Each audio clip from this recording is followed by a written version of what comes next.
Mesdames et messieurs, bonjour et bienvenue à votre rendez-vous socio-économique d'Econo Facile. Pour ce numéro de votre magazine, nous recevons pour vous M. Idi Ndarabou, qui est un économiste de formation, mais également un inspecteur au ministère de l'Enseignement supérieur et universitaire. Avec lui, nous allons parler de la question de la participation de la jeunesse dans l'agriculture. M. Idi, bonjour. Bonjour madame. Merci d'être le nôtre. C'est moi qui vous remercie. Voilà, vous êtes inspecteur au ministère de l'ESU, mais également économiste de formation. En très peu de mots, qu'est-ce que nous pouvons retenir de vous? En quelques mots, c'est que vous pouvez retenir de moi que je suis premièrement, comme vous l'avez dit, économiste de formation. Et je suis également inspecteur au ministère de l'Enseignement supérieur et universitaire. Donc je vous remercie pour l'invitation. Et si je suis là, je crois que c'est pour éclairer l'opinion par rapport à la nécessité de la jeunesse dans le secteur agricole. Voilà, le secteur agricole, comme vous le savez, de la République démocratique du Congo demeure un espace non exploité jusqu'à présent par les gouvernements qui se sont succédés dans notre pays. Quels peuvent être les dividendes que l'économie nationale peut tirer provenant de ce secteur qui est l'agriculture? Bon, merci pour la question. Normalement, le secteur agricole jusque-là reste, je dirais, un secret pour le développement, pour la plupart des pays. Nous, les économistes, d'habitude, nous sommes basés, en fait, nous nous référons toujours sur les chiffres et sur les idées pour essayer de tirer quelque chose. Par rapport aux chiffres, les chiffres nous permettent tout simplement de comparer l'évolution dans le temps, regarder ce que les autres ont fait et ce que nous également nous pouvons faire. Et les idées nous permettent au moins de créer une discussion ou des échanges et voir ce que nous pouvons faire ou nous pouvons mieux faire dans les jours à venir. Le secteur agricole, c'est tout le monde qui essaie de montrer depuis tout le temps. Cette question-là, vous pouvez la poser à n'importe qui à ce moment. Il vous dira en tout cas pour relancer l'économie de la RDC, vous devez financer le secteur agricole. Malheureusement, j'ai comme l'impression nos dirigeants font tout en tout cas pour ne pas écouter ce que les gens disent, parce qu'ils font tout aussi pour ne pas se référer de ce que les autres pays ont fait pour essayer de sortir de la pauvreté et sauver leur économie. Le secteur agricole aujourd'hui, ce n'est pas un secteur à négliger parce que dans beaucoup de pays aujourd'hui, nous pouvons prendre l'exemple de l'Angola par exemple, c'est un pays voisin. Aujourd'hui, nous consommons les produits alimentaires angolais, la farine de maïs, le riz que nous importons à partir de l'Angola. En faisant cet exercice-là, ou cet échange commercial, c'est l'Angola qui se retrouve, comme vous avez posé la question sur les dividendes. Donc au niveau de l'Angola, il se retrouve en faisant entre les devises, parce qu'on ne peut pas acheter les produits angolais avec le franc congolais. Vous êtes obligé de trouver les dollars et à entrer dans leur pays, acheter la farine de maïs et les riz pour venir nourrir votre population. Donc les denrées alimentaires. Exactement. Dans un premier point, ou le premier élément, il se retrouve en termes de devises. Donc au niveau de la balance commerciale, il y a un gain là-dessus. Et si vous revenez au niveau national, ils n'ont pas aussi assez de problèmes parce qu'ils arrivent au moins à produire quelque chose qu'eux-mêmes peuvent aussi consommer dans leur pays. C'est déjà. Nous, à notre niveau, nous avons un sérieux problème parce qu'on n'arrive pas à produire et nous consommons tout ce qui vient de l'extérieur. Voilà. Ce qui n'est pas évident. Voilà, vous avez dit que le gouvernement n'arrive pas à booster ces secteurs, mais je peux vous dire que le ministre de la Jeunesse a récemment lancé l'activité sur la brigade agricole qui veut booster en ce sens la jeunesse à s'intéresser plus de l'agriculture. Mais pourquoi la jeunesse d'aujourd'hui ne s'intéresse pas de l'agriculture? D'abord, vous devez comprendre une chose. Il faut commencer par initier cette jeunesse pour qu'elle trouve que ce secteur-là est important pour lui. Lorsque le pays nous apprend ou montre à tous les jeunes que c'est peut-être en faisant de la politique que vous allez devenir riche, vous pensez vraiment que les jeunes vont s'intéresser au secteur agricole? Je ne pense pas. Il faut chercher d'abord à réformer le modèle, apprendre les jeunes, les initier et les montrer peut-être la plupart des jeunes qui évoluent dans les pays développés par exemple, ils investissent dans le secteur agricole. Mais le ministère de la Jeunesse fait mener des campagnes en ce sens. Bon, s'il vous plaît, c'est une bonne idée que j'encourage. Je l'encourage. Si ils ont lancé une campagne pour sensibiliser les jeunes qui peuvent œuvrer dans le secteur agricole, ok, nous l'encourageons. Il serait mieux qu'ils continuent jusqu'à la fin pour que nous puissions trouver au moins des gains de cause. Parce qu'il y a des campagnes politiques et c'est ça que moi je ne peux pas me permettre d'essayer d'en parler en fait. Parce qu'il peut se dire, voilà, j'ai fait ça pour qu'on voit que je suis en train de faire quelque chose. Et là, je ne suis pas tout à fait d'accord. Regardons les chiffres par exemple. Lorsque le président de la République, Félix, est arrivé au pouvoir, ils ont lancé le programme 100 jours, le programme de 100 jours. Essayez de voir les chiffres qu'ils ont essayé de répartir dans tous les différents secteurs. Saisissez le secteur agricole et vous allez comprendre combien ils ont loué dans le secteur agricole. C'était faible par rapport à l'éducation et puis infrastructure. Voilà, très faible et très infime. Donc c'est un secteur abandonné. Déjà, si vous ne mettez pas suffisamment de moyens pour soutenir ces secteurs-là, je ne pense pas que c'est en lançant des campagnes agricoles que les jeunes vont s'intéresser. Mais parmi les priorités du chef de l'État lors de son discours, il a également revenu sur ces secteurs-là agricoles. Ça reste un discours politique parce que les retombées jusque-là sont négatives. Donc nous attendons qu'ils disent et qu'on passe à l'acte et à l'action. C'est-à-dire, je ferai du secteur agricole comme notre cheval de bataille et qu'on voit suffisamment dans les budgets de l'année, dans l'exercice budgétaire, on trouve au moins, ils ont alloué une bonne enveloppe, un bon paquet dans le secteur agricole. Là, nous pouvons dire, voilà, il a promis, il a fait. Mais aussi longtemps qu'il dit, voilà, c'est le secteur agricole que nous allons encourager. Et on voit le résultat, il n'y a pratiquement rien qu'on a alloué là-bas. Qu'est-ce que je peux dire, moi? Ça reste que des discours politiques. Et avec cette idée-là, je ne pense pas que nous allons arriver à développer notre pays. Voilà, quel peut être les capitales exponentielles de l'implication majoritaire de la jeunesse dans les secteurs agricoles? En tout cas, le capital, ça reste tout simplement la formation. Et la formation, c'est qui est sûr, ils en bénéficient. Il y a des instituts, il y a par exemple l'ISDER, Institut supérieur de développement rural. On forme les jeunes pour ces secteurs-là. Ça reste tout simplement à l'État d'encourager, de réformer les jeunes et de financer. Parce que ça ne suffit pas seulement de donner une formation. À la fin de la formation, il faut financer aussi les jeunes. Et il faut le mettre déjà sur les champs, sur les marchés pour donc vous les formez, exercer déjà vous les formez et vous encouragez ce qu'il faut par un financement. C'est comme ça que d'autres jeunes qui traînent le pas vont prendre le goût de se jeter aussi dans l'eau et dire voilà, c'est mieux que je m'intéresse au secteur agricole que d'aller faire la politique comme tout le monde par exemple. Donc la responsabilité revient jusque-là à l'État, à nos dirigeants. Pas seulement à l'État, parce qu'aujourd'hui nous voyons même, il y a l'université de Kinshasa qui forme pas mal d'ingénieurs en agronomie. Pourquoi pas ces ingénieurs-là ne s'intéressent pas plus du secteur agricole? Ils font autre chose que l'agriculture. Mais c'est pas la responsabilité également de l'État. Madame, Parce que l'État, c'est bien moi, c'est bien toi. Non, exactement. Quand je suis en train de parler de l'État, je vois beaucoup plus les dirigeants. C'est ceux qui ont la décision. Donc c'est là que je parle de l'État.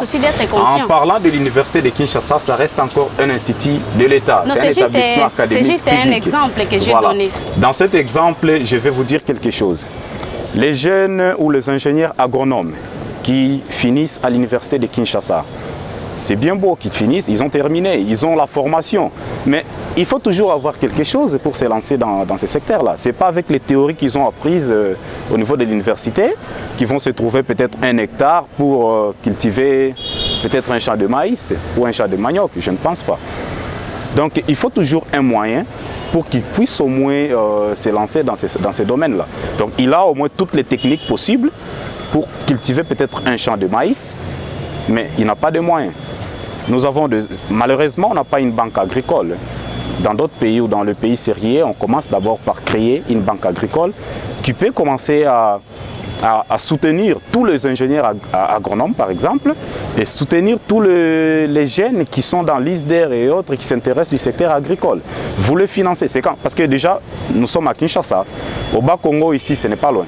Il y a des gens, avec le faible revenu qu'ils ont, qui essaient de louer des espaces, qui essaient de louer l'espace au Bas-Congo et cultiver au moins, en fait, investir dans les secteurs agricoles. Mais l'État peut faire ça, parce que jusque-là, ça reste que le secteur informel qui essaie de soutenir le peuple.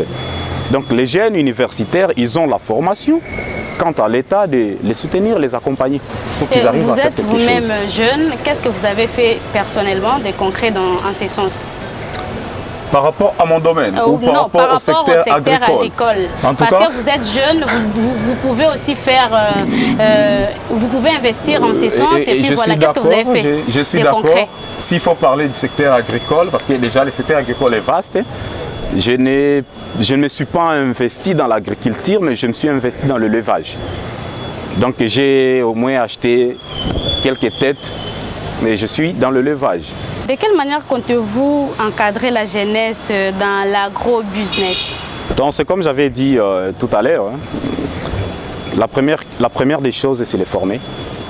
Après la formation, que l'État les accompagne. Parce que quand vous avez la formation, on vous montre ce qu'il faut faire dans le domaine. En dehors de ça, ces jeunes ont besoin du financement. Ils bénéficient d'un financement pour travailler maintenant dans ce qu'ils ont bénéficié comme formation.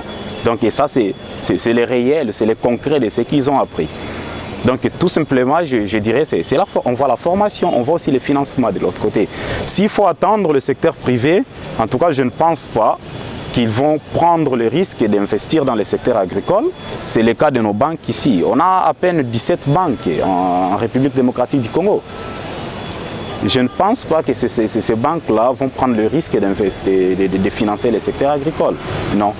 Pourquoi déjà? Parce que lorsque la banque vous finance de l'argent, elle attend déjà dès le premier mois que vous commencez déjà à rembourser l'argent que vous avez pris chez lui.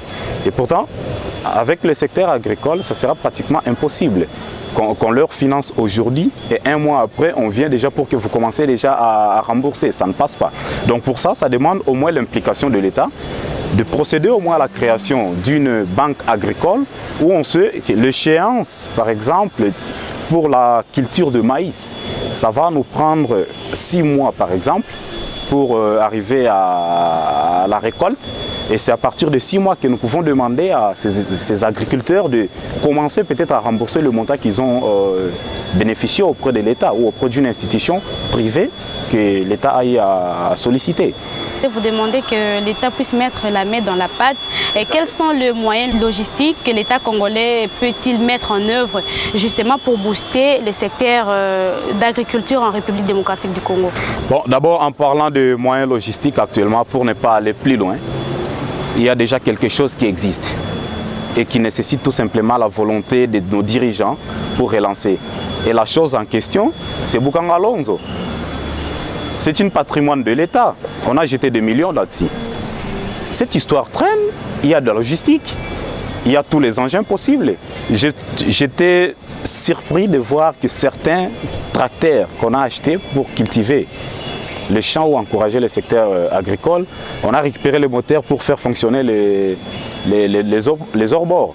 En tout cas, j'étais choqué quand j'ai vu ces images-là. C'est pas du tout sérieux. Nous avons besoin de procéder ou de respecter le principe de continuité dans l'administration. On ne peut pas rester dans l'éternel recommencement. Si celui qui était là, votre prédécesseur, a eu l'idée de créer Bukanga Lonzo, parce que déjà, à l'époque de Matata, on a eu quand même à consommer les produits alimentaires. Ça n'avait pas beaucoup duré. Ça n'a pas beaucoup duré. Pourquoi? Parce qu'il y a toujours la main noire politique dans tout ce qu'on essaie de faire. Mais s'il n'y a pas une bonne gérance. Donc le Premier ministre est passé visiter le site de Bukanga Lonzo. Pour ne pas dire, il faut encore chercher des moyens, acheter des engins. Pourquoi ne pas commencer d'abord? Il n'y avait pas une bonne gestion par rapport à cette relance d'agricole de Bukanga Lonzo. Ce qui bloque le pays jusque-là, c'est toujours le problème de la bonne gestion. c'est dans tous les secteurs. Il ne s'agit pas seulement du secteur agricole. Il ne s'agit pas seulement de Boukangalonzo. L'idée était bonne. C'était une idée de partenariat public-privé avec les Sud-Africains qui géraient au moins l'entreprise.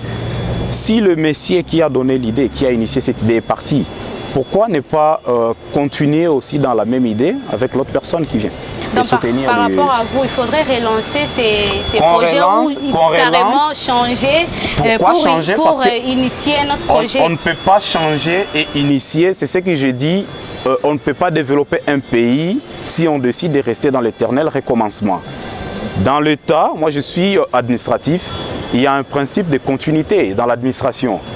Si Boukangalonzo existe, mais il n'est pas opérationnel actuellement, c'est parce que il y a au moins des dirigeants ou les dirigeants actuels qui sont là ne sont pas d'accord de mettre en pratique ou de faire fonctionner la boîte actuellement. Mais Boukangalonzo, comme vous avez posé la question sur la logistique, Boukangalonzo a tout. Il y a l'usine, il y a les engins, on ne peut pas acheter quelque chose, c'est question juste de financer ou d'allouer un paquet, motiver les gens qu'on avait engagés pour travailler dans ces sites-là ou dans les secteurs en question, et on relance tout. Déjà, quand on a ça, nous pouvons maintenant continuer de l'autre côté à former les jeunes et leur donner des goûts, de l'appétit pour se plonger dans ces secteurs-là. Et quelles leçons nous pouvons tirer dans ce sens-là de la relance Boukangalonzo par rapport à l'échec? Bon, l'échec, en fait, la leçon déjà, c'est pratiquement l'échec parce que ça n'a pas marché. On a enregistré des pertes énormes par rapport en fait, à la caisse de l'État. On a perdu l'argent de l'État. Mais ce n'est pas tard, on peut toujours refinancer ou relancer les secteurs. Parce que si nous essayons de voir ce qui se passe dans d'autres pays, par exemple, le Maroc, il n'y a pas plus longtemps qu'en 2009, avait le même problème que nous. L'avantage avec le secteur agricole, du point de vue économique par exemple, ça résout beaucoup de problèmes. Même la stabilité du cadre macroéconomique que nous recherchons ici, si on arrivait à financer le secteur agricole et rester sur ça, nous pouvons résoudre beaucoup de problèmes. Je vous donne un exemple. Aujourd'hui, tout ce que nous consommons vient de l'étranger. Et de l'intérieur du pays. La farine, l'intérieur du pays, pas nécessairement. Je suis dans une étude statistique lancée par Madame la ministre du Plan. C'est une étude sur les conditions de vie de la population. En tout cas, si tu me dis que nous consommons vient de l'intérieur du pays, je ne serais pas vraiment d'accord avec vous parce qu'il y a un module qui parle des dépenses d'acquisition quotidienne où j'enregistre toutes les dépenses effectuées par les ménages congolais. C'est une étude nationale. Toutes les dépenses enregistrées par le ménage et quand vous regardez les biens achetés par ces ménages-là, presque tout le bien, pour 80% des biens consommés, viennent de l'étranger. Okay? Cela ne signifie pas qu'en RDC, on n'arrive pas à produire quelque chose. À Bumba, ici, on produit les riz Bumba et c'est aussi un riz qu'on préfère. Hein. C'est un riz qui a du goût. Il est consommé. Mais bizarrement, ces riz de Bumba coûtent plus cher que le riz qui quitte Thaïlande, qui quitte Angola ici. Vous devez vous poser la question pourquoi. C'est un secteur négligé, c'est un secteur qui ne bénéficie pas de l'encadrement. Les autorités de notre pays essaient tout simplement d'oublier et de ne pas s'intéresser à ça. Il serait mieux qu'on regarde ce que les autres ont fait, qu'on copie ces modèles-là et voir comment on peut changer notre pays. J'avais soulevé l'exemple du Maroc avant que vous puissiez me couper la parole. Le Maroc en 2009, ils avaient ces mêmes problèmes. Ils avaient l'habitude d'importer tous les produits alimentaires dans d'autres pays.